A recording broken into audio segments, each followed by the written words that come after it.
How does the European Commission's audit reporting process work in the area of health and food safety? And how is progress monitored? After returning from an audit in an EU member state or non-EU country, the European Commission auditors start the process of drafting the report. This process is fully transparent and follows predefined steps and deadlines. Before starting to write, the auditors review all audit observations made and information received. These are used to create a draft report which has a clear structure.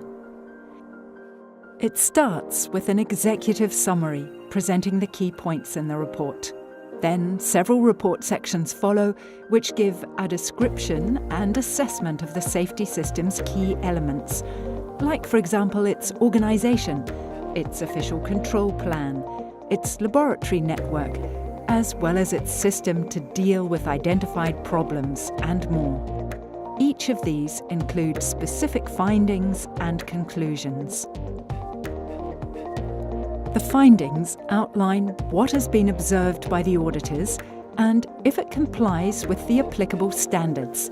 Thus, for member states, the EU laws, and for non-EU countries, the EU standards or international standards accepted by the EU. Good practice is noted. The conclusions are based on these findings and provide an objective, professional and balanced judgment of the audit outcome. Finally, recommendations are made in the report, indicating where improvements are needed to meet the required standards. That is why recommendations are linked to specific legal references.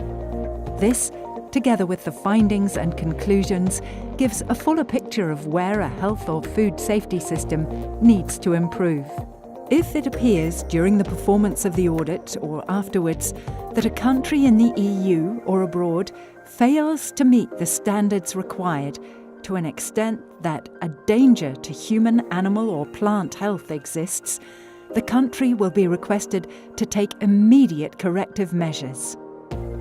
In some cases, the European Commission, in consultation with the Member States, may have to take measures to prevent products being placed on the EU market until the corrective measures have been taken. Once the draft report is written, it is sent to the competent authority of the audited country for comments and to propose what actions will be taken to address the recommendations and by when. Both the comments and the action plan are assessed by the European Commission and published on the Internet, together with the final report. Subsequently, the European Commission auditors start a diligent follow-up process, during which the audited country provides evidence that all planned actions to address a recommendation have actually been implemented. This process continues until all recommendations are satisfactorily addressed and a country's food safety system fully complies with the European Union's high food safety standards.